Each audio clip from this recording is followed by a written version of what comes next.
lorsque Jésus parle, il va dire, l'homme ne vivra pas de pain seulement, mais de toute parole qui sort de la bouche de Dieu. Incompréhensible, les gens auraient pu dire, mais Jésus, qu'est-ce que tu dis? Dans le temple, on entend la parole de Dieu toute la journée, du matin jusqu'au soir. On entend les pharisiens, on entend les hommes parler de Dieu.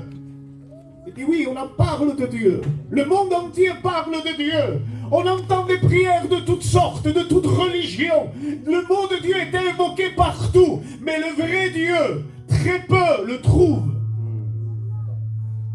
Et ce qu'on a besoin ce soir, ce n'est pas d'invoquer un Dieu, mais c'est d'invoquer Dieu. Amen. Amen. Et ce que tu as besoin ce soir, ce n'est pas d'une religion, ce n'est pas d'un message, ce n'est pas d'une prédication, ce n'est pas cela. Tu as besoin de rencontrer ce Dieu véritable, alléluia, pour que dans ton foyer, dans ta maison, là où tu es, alléluia, il y ait la vie maintenant. Amen, amen. Ils sont d'accord avec moi ce soir. Amen. J'étais en train de chercher la pensée de Dieu et le Saint-Esprit a parlé dans mon cœur. Alors, pardonnez, mais je ne suis pas là pour épater la galerie. Excusez-moi de dire cela, on n'a plus le temps aujourd'hui. Ça fait bientôt 30 ans que je sers le Seigneur. On n'a plus le temps d'épater la galerie. On a besoin, un besoin urgent que les âmes soient sauvées. Amen. Que les personnes rencontrent Jésus-Christ. Alléluia. Et la pensée que Dieu a mis dans mon cœur, c'est un message. Écoutez, mais on va le lire ensemble. L'expérience de quelqu'un, le témoignage de quelqu'un. Alléluia. Et j'aimerais lire avec vous, amen, dans Matthieu 8, verset 1er.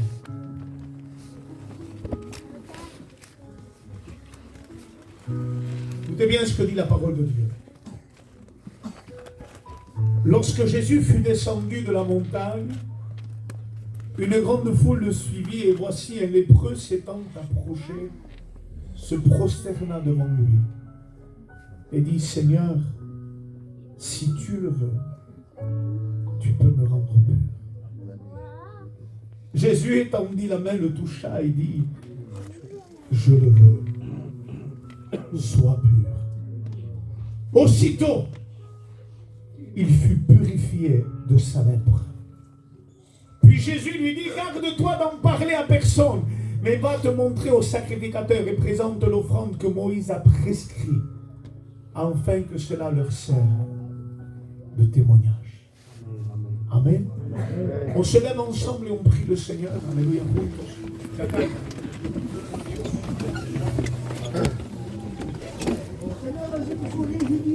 Seigneur Dieu de la gloire, Jésus.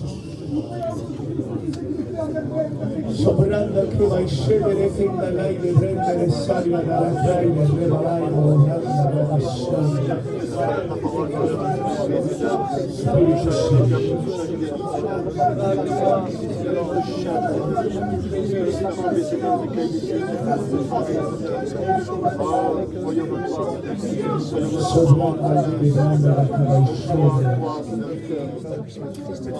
Amen.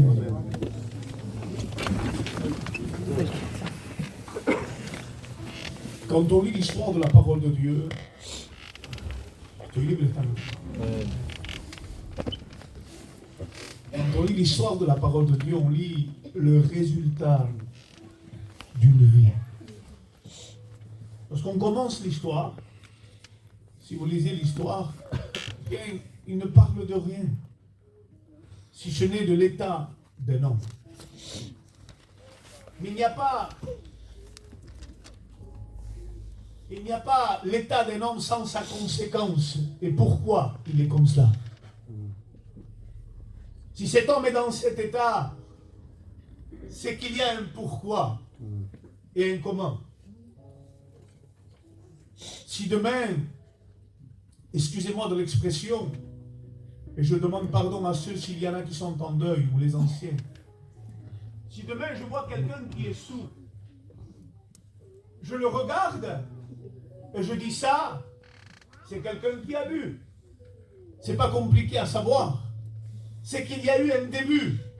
Il ne peut pas être sourd du jour au lendemain. ou parce qu'il veut.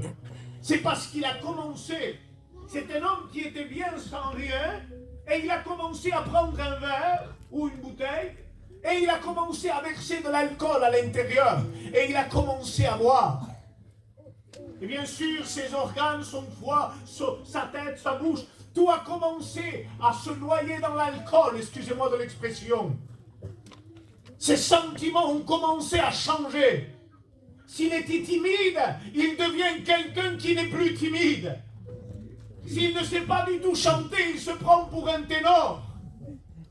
S'il ne s'est jamais disputé de sa vie, il se prend pour un Hercule. Il a changé d'attitude, on ne le reconnaît plus. Il y a eu une conséquence à cela. Si demain je vous demande pardon, je vois quelqu'un qui est torse nu en train de se disputer, en train de se battre quelque part, je vous demande pardon, c'est pas beau ce que je dis, mais c'est un exemple simplement. Je peux deviner avec assurance, il y a eu un début à cela, il y a eu une histoire à cela, il y a un pourquoi il est dans cet état. Et il y a des foyers, il y a des maisons, il y a des mamans qui pleurent aujourd'hui dans les églises. Eh bien, il y a un pourquoi tu pleures. S'il y a des personnes adultes qui sont là assis sur une chaise et qui disent Seigneur, comment m'en sortir? C'est qu'il y a un pourquoi tu es comme cela.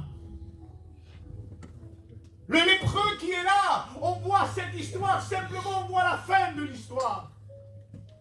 Mais il y a un commencement. On ne pouvait pas attraper la lèpre n'importe comment. Qui a jugé cet homme? Pourquoi cet homme a tant de recommandations? Pourquoi il est dans cet état? L'histoire peut nous donner le privilège de raconter ceci. Tous ceux qui étaient à Jérusalem, cet homme pouvait être un noble, cet homme pouvait être un pharisien, un scribe, un lévite. Cet homme pouvait appartenir à une famille noble, peu importe l'endroit de quelle famille il était, un travailleur. Et l'histoire peut nous raconter comment ça fonctionne. Est-ce que vous êtes là ce soir? Amen. Vous continuez? Amen. On ne s'endort pas. Il pouvait être en train de travailler chez lui, avec ses enfants, avec sa femme, son foyer. Et d'un seul coup, je ne sais pas, il se gratte le bras ou l'épaule, ou je ne sais pas, il est mal à l'aise et d'un seul coup, il voit une tache.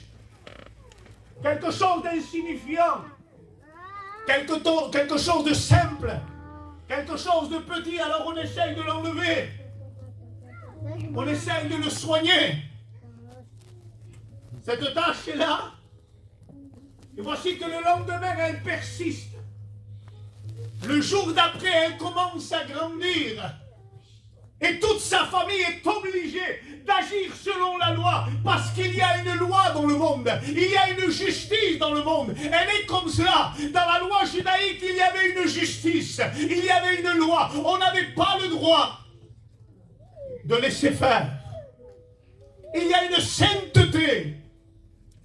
Il y a une vérité. Il y a un jugement, il y a un tribunal. Laissez-moi vous dire une chose. Il y a des personnes qui sont libres dans le monde aujourd'hui, ou plutôt qui se croient libres. J'ai le droit de passer rouge au feu rouge. J'ai le droit de passer le stop comme je veux. J'ai le droit de faire ce que je veux, de voler dans un magasin. Mais laissez-moi vous dire une chose, ce droit c'est toi qui le prends, mais il y a un jugement, il y a une loi, et le jour où tu te fais prendre, c'est grave pour toi. Il y en a qui comprennent ce que je dis ce soir. Amen, amen. La parole de Dieu nous dit que cet homme-là est lépreux. Alors il pouvait être avec ses enfants, avec sa femme, avec son foyer. Et lorsqu'il découvre cela, cet homme n'a pas été n'importe où. Cet homme n'a pas été dans sa famille. Regarde, qu'est-ce que ça veut dire? Pourquoi? La première des choses où on devait s'orienter, dans quel endroit on devait aller? On ne devait pas aller n'importe où. On devait aller au sacrificateur. Qui était le sacrificateur? C'est celui, alléluia, qui faisait le sacrifice. c'est celui qui connaissait la parole de Dieu. Laissez-moi vous dire une chose, ceux qui jugent le péché aujourd'hui, ceux qui jugent le monde, ce n'est pas l'ennemi, ce n'est pas le diable, ce n'est pas l'alcool, ce n'est pas la drogue. Ceux qui jugent le monde aujourd'hui, c'est Dieu. Amen. Il est saint et rien d'impur n'héritera le royaume de Dieu. La parole de Dieu nous dit que lorsque on allait vers le sacrificateur, celui qui avait la parole de Dieu, la Bible dit que si on trouvait en lui la marque de la lèpre, lorsqu'on commençait à l'examiner, il dit, il y a une tâche. Va chez toi, va dans ta maison, et si elle continue à grandir, on devra prononcer une sentence. Ne vous inquiétez pas, on va rentrer dans le message. Amen. Est-ce que vous êtes avec moi? Amen. Alors il rentre chez lui. Et lorsqu'il rentre chez lui, bien sûr, il y a une inquiétude qui est là. Un jour passe, 2 jours passent, 3 jours passent. Et les choses commencent à s'empirer. Ça commence à grandir. L'angoisse de cet homme commence à grandir. Pourquoi? Parce qu'il a commencé avec un rien. Mais ce rien est devenu quelque chose de terrible. Son foyer commence à être troublé. Sa femme commence à être troublée. Ses enfants connaissent la portée de ce qui va arriver demain. Et lorsqu'il regarde, le jour de la sentence est là. Ça ne s'est pas enlevé. C'est toujours là. Il va vers le sacrificateur avec tristesse en attendant la sentence, le jugement qui va tomber sur lui. Il vient vers lui, il dit, qu'est-ce qu'il y a? Il dit, voilà, j'ai fait tout ce que tu m'as demandé. Il y a encore une tâche ici. Ça a grandi. Alors le sacrificateur prenait l'air solennel. La Torah était présente. Le sacrificateur était là. Et on prononçait un mot sur cet homme. On lui disait, impur.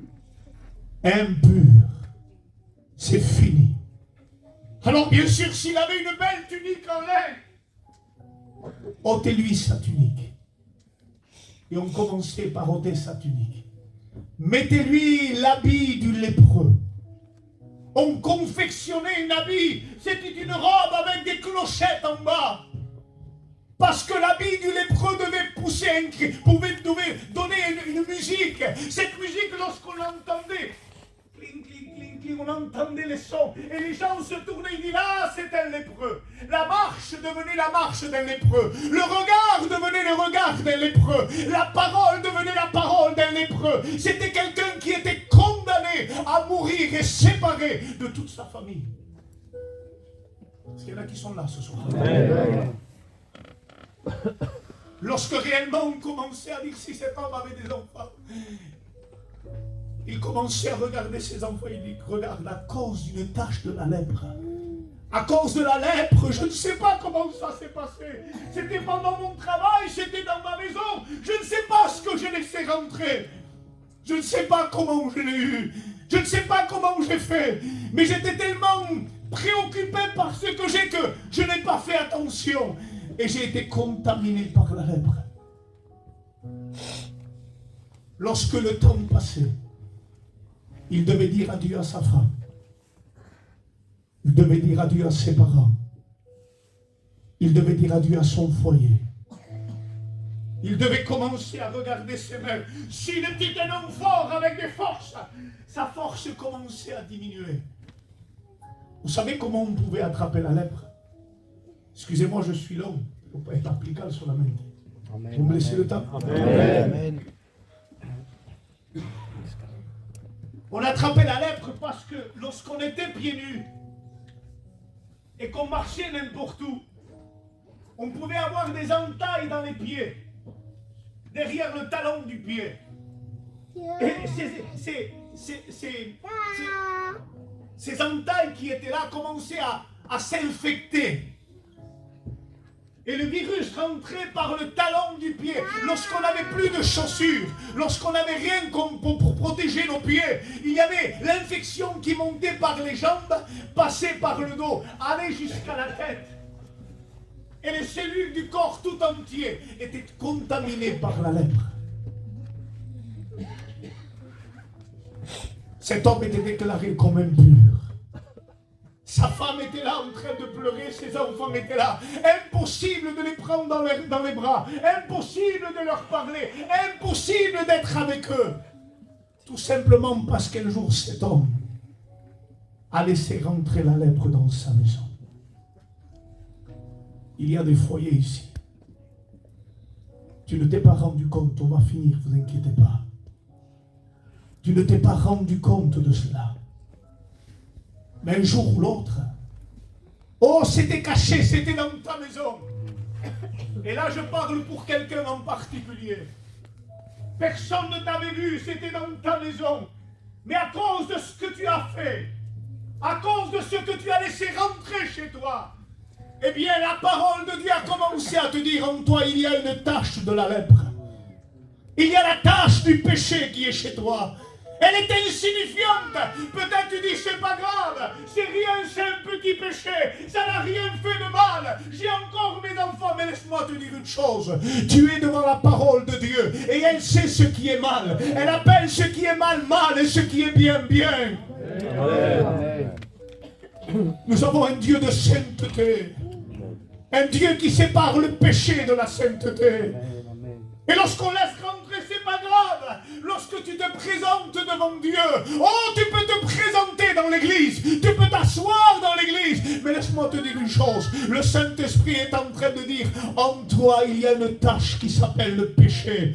Et réellement elle est en train de grandir, et peu par peu, lorsque réellement tu t'avances vers Dieu et tu te présentes devant lui, vous savez quelle est la sentence pour ceux qui pêchent? Le mot est péché sur ta vie. Tu es impur devant Dieu. Tu n'hérites pas le royaume de Dieu. Tu vas faire entrer le péché dans ta maison. Alléluia. Et qu'est-ce qui se passe? Cet homme-là ne pouvait plus prendre ses enfants dans les bras. Cet homme-là ne peut plus prendre sa femme, ne peut plus embrasser ses parents, ne peut plus être avec sa famille. Laissez-moi vous dire une chose, que lorsque le péché rentre dans une maison, lorsque l'alcool rentre dans une maison, lorsque la drogue rentre dans une maison, qu'elle touche le corps de l'homme, on ne fait pas attention, c'est pas grave. Ça peut être le mensonge, ça peut être toutes sortes de choses, le travail qui est dans ta vie. Mais lorsque tu le laisses rentrer, que tu fermes la porte, elle te sépare de tes enfants, elle te sépare de ton foyer, elle te sépare de ta famille. Elle est en train de détruire ce que tu es. Et peu par peu, tu deviens un homme égoïste. Tu es quelqu'un qui pense qu'à toi. Tu es quelqu'un qui te lève le matin et tu dis, je me sens mieux à l'extérieur que dans ma maison. Oh, je suis mieux quand je pars. Pourquoi? Parce que quand je rentre, ma femme est triste, mes enfants sont tristes. Je ne peux plus les supporter. Je ne peux plus supporter les réunions. Je ne peux plus supporter l'évangile. Pourquoi? Parce que tu t'es laissé contaminer par le péché. Il est en train de te détruire. Le péché est en train de te détruire. Jusqu'à un tel point où cet homme, est-ce que tu veux connaître la conséquence de cet homme? La personne. Amen. Amen. Amen. Vous voulez connaître la conséquence de cet homme? Amen. Amen. Non, c'est pour que je parle pour des personnes en particulier esta noche. Regardez ce qui se passe. On commence par lui enlever son habit de laine. L'habit quelconque de laine d'un homme normal. On dit maintenant, à partir d'aujourd'hui, tu vas avoir cet habit du lépreux, avec les clochettes. Laissez-moi vous dire une chose. Dans une ville, on reconnaît quelqu'un qui vit dans le péché. Dans une ville, celui qui vit dans le péché est pointé du doigt. Il y a des clochettes qui le suivent. Celui-ci c'est un buveur, celui-ci c'est un drogué, celle-ci c'est une méchante, celle-ci n'a pas de respect, un tel il est méchant, un tel il fait ceci. On connaît, il y a le sang qui est en train de poursuivre ces maisons-là. On t'a rhabillé contre ton gré, tu n'as pas voulu, mais tu as cet habit-là. Et cet homme-là a dit au début, maître, cet ami, il dit, mais je suis bien, j'ai des forces, moi, je peux m'en sortir. Mais peu par peu, la lèpre a commencé à le contaminer totalement. Et lorsqu'il regarde ses mains qui avaient des forces pour soutenir ses enfants, pour soutenir son foyer, a commencé à ne plus soutenir personne. Son dos, pour supporter du poids, c'était fini. Il marchait, vous savez, un lépreux pouvait marcher courbé, tellement qu'il était stressé en lui. La marche a changé. Le péché fait changer la personne, détruit la personne. Il détruit ses pensées, il détruit son langage, il détruit son foyer. Mais il y a quelque chose de plus malheureux que tout cela. C'est quoi qui est le plus malheureux de tout cela? C'est que le péché, lorsqu'il est arrivé, on ne va pas donner un cours sur la médecine ce soir, mais lorsque le péché, vous savez, lorsque la lèpre arrive jusqu'au cerveau, il y a une partie du cerveau qu'on appelle la sensibilité. Vous savez, il y a des enfants, des petits bébés, j'ai vu ce test, qui étaient insensibles. On mettait un petit peu d'eau chaude, on le piquait avec des aiguilles, et l'enfant ne réagissait pas. Et on regardait dans le cerveau, il y avait cette partie qui est là, ce qu'on appelle la partie de la sensibilité, qui ne donnait pas de nouvelles au cerveau. Il lui disait comme s'il n'avait rien. Mais le plus pire dans tout cela, que le lépreux, la lèpre, elle envahit totalement les cellules de la sensibilité. Elle détruit la sensibilité. Ça veut dire qu'il est en train de souffrir, il est en train de mourir. Il ne peut plus être avec personne, mais lui, il se sent bien. Il n'a plus de douleur. Et dans ton foyer, tout va mal.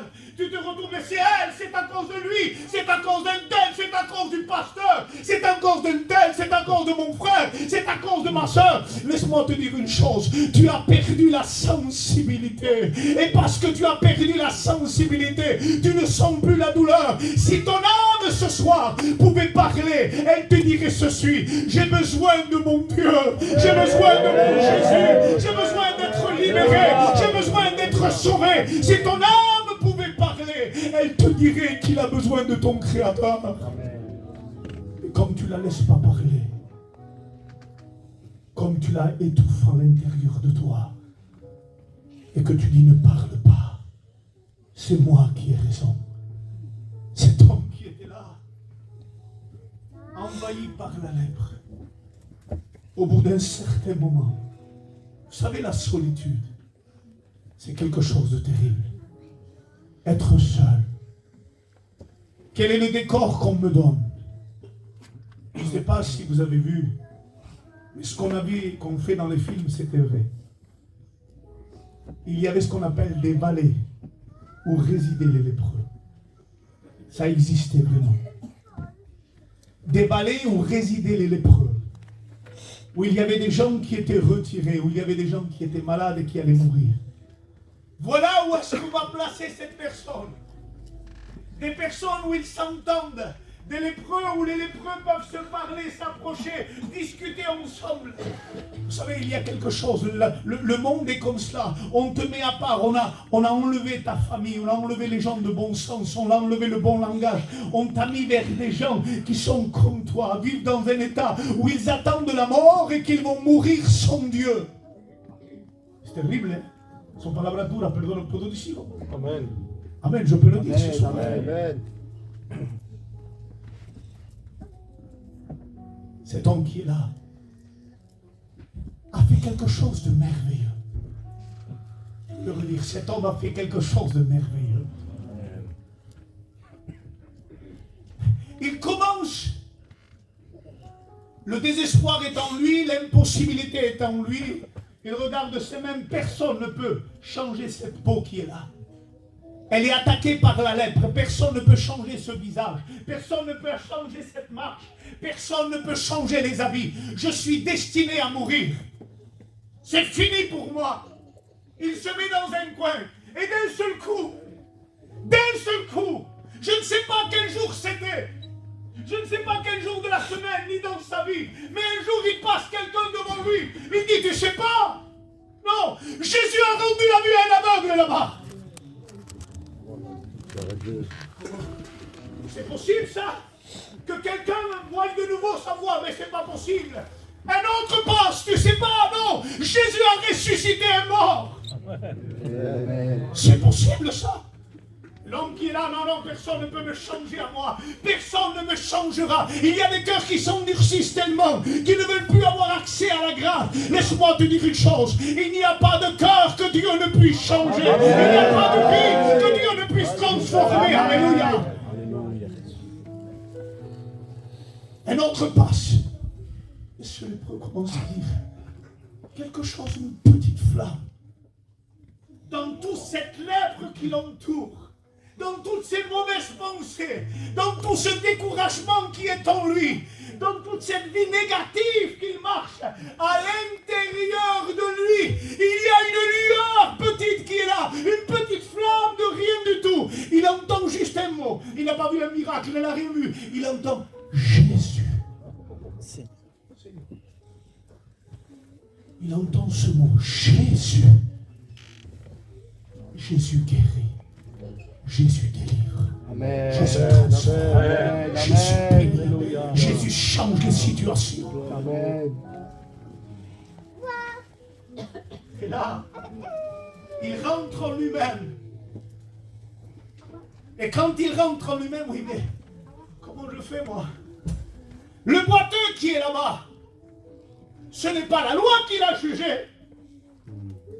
L'aveugle qui est là-bas, ce n'est pas la loi qui l'a jugé. Celui qui est là-bas, eux, ils n'ont pas été jugés par la loi, mais moi, c'est la parole de Dieu qui m'a jugé à moi. Comment je fais? Si je ne peux pas aller vers la Bible, lorsque je vais vers la parole de Dieu, elle me juge. Comment je fais? Un jour, je vous demande pardon du mot. On a amené une femme de mauvaise vie devant Jésus pour qu'il la juge. On l'a amenée devant Jésus. Et lorsqu'on la place devant Jésus, il dit voilà, la loi de Moïse la condamne. Elle est normalement condamnée. Et Jésus fait ceci qui est écrit. Il dit tous ceux qui, dans les psaumes 55, il nous dit que on marquera par terre les témoins qui jugeront la personne. Jésus s'abaisse et marque. Et il dit, celui qui est sans péché, ça veut dire celui qui veut juger cette personne, lance le premier la pierre, ça veut dire je vais marquer son nom. Vous êtes là pour la juger. Cette femme-là se tourne, regarde autour d'elle et tous ceux qui étaient repris dans leur conscience vont lâcher la pierre. Cette femme ouvre les yeux et regarde Jésus. Lorsqu'il s'approche vers Jésus, il lui dit, moi non plus, je ne te condamne pas. Moi non plus, je ne te condamne pas. Je pourrais te juger parce que je suis témoin. Je pourrais te condamner, mais aujourd'hui je ne suis plus là pour juger. La loi était là pour te juger, pour te condamner. Aujourd'hui je suis là pour te sauver. Amen. Amen. Ce que tu es aujourd'hui va être changé par ce que je suis. Amen. Ce que tu es toi, tu vas être moi. Et lorsque tu vas te présenter devant Dieu, alléluia, écoutez bien ce qui va se passer, on va arriver à ça. Le lépreux commence à prendre conscience. J'ai perdu mon foyer, j'ai perdu mes enfants, je ne suis pas bien, je ne ressens pas la douleur, je suis négatif, je n'arrive à rien, mais je sais qu'un Jésus peut me guérir. Je voudrais aussi le trouver. Alors il commence à marcher avec toute l'attirail du lépreux, la musique du lépreux, la vie du lépreux. Il commence ce poids est sur lui que c'est difficile lorsqu'on veut s'approcher de Dieu. Vous avez vu que lorsqu'on veut s'approcher de Dieu, il y a des difficultés qui se lèvent devant nous. Lorsque tu veux t'approcher de Dieu, il y a toujours des difficultés. Il commande de loin, s'il vous plaît, je ne peux pas m'approcher de vous, c'est vrai, mais où est-ce qu'il y a ce Jésus, soi-disant il y a Jésus qui fait des miracles, il est par là-bas. Et il commence à s'orienter. Je voudrais que tu te laisses orienter par le Saint-Esprit. Lorsqu'il arrive, alléluia, il voit une montagne. Il dit voilà, tu vois, je te l'avais dit, pour les autres il y a du bien, pour les autres Dieu peut guérir, pour les autres, mais moi, voilà ce que Dieu me donne, une montagne. Et quand Jésus est en haut de la montagne, il est en train de parler avec ses disciples. Est-ce qu'on est là ce soir? Amen. Je ne vais pas être long. Hein? Vous me laissez encore 2 minutes? Amen. Jésus est sur la montagne, il enseigne ses disciples. Et d'un seul coup, il entend un cri. Un cri qui est différent des autres. Oh, ce n'est pas un cri de la bouche, ce n'est pas un cri des mots. Il ne sait pas prier, il ne sait pas demander. Il est dans la crainte, mais il entend une palpitation d'un cœur qui dit « Je voudrais que tu sauves ma vie. Je voudrais que tu changes mon cœur. » Il y a un cœur qui est en train de battre et Jésus commence à dire « Il y a quelqu'un en bas qui ne peut pas venir là où je suis. Il faut que j'aille là où il est. » Et d'un seul coup, ce lépreux qui est là, désespéré, sans force, lève les yeux et il ne peut pas monter, il n'a pas assez de force, il n'a pas de force dans ses jambes, il n'a pas assez d'autorité, il a honte des gens, il ne sait pas comment faire. Il dit si je monte, comment je vais faire? Je vais tomber, je ne sais pas. D'un seul coup, il lève les yeux et il voit quelqu'un descendre. Il voit la personne de Jésus qui est en train de descendre. Jésus est en train de dire je sais que tu ne peux pas venir vers moi. Je sais que tu n'as pas de force. Je sais que tu es jugé par tes pensées. Je sais que ton cœur te condamne. Je sais, mon fils, ma fille, que tout ce que tu as te condamne. Mais je suis un Dieu tellement rempli d'amour que je n'ai pas d'amour. Je suis l'amour. Et je descends pour te bénir ce soir. Amen. Je descends pour aller vers toi. Et lorsqu'il vient, il descend, il ne parle même pas. Jésus va faire quelque chose d'extraordinaire. Il y avait une limite pour s'approcher des lépreux. Jésus commence à dire, ce soir je veux franchir la limite que le monde t'a posée. Je veux franchir la limite que le péché a mis devant toi. Je veux franchir la limite que la loi t'a condamné. Aujourd'hui, s'il faut 50 pas avant d'arriver à un lépreux, je veux aller jusqu'à toi, alléluia. Je veux étendre ma main, alléluia. Je veux te toucher, alléluia. Je veux changer ta manière de vivre, ta manière de penser, alléluia. Je veux te transformer. Lorsqu'il arrive, il voit Jésus descendre. Mais en plus de voir Jésus descendre, il voit que ce Jésus-là l'a déjà compris. Il n'a pas eu besoin de lui dire quoi que ce soit. Il n'a pas eu besoin de lui prêcher, de lui crier. Il y a son âme qui a crié.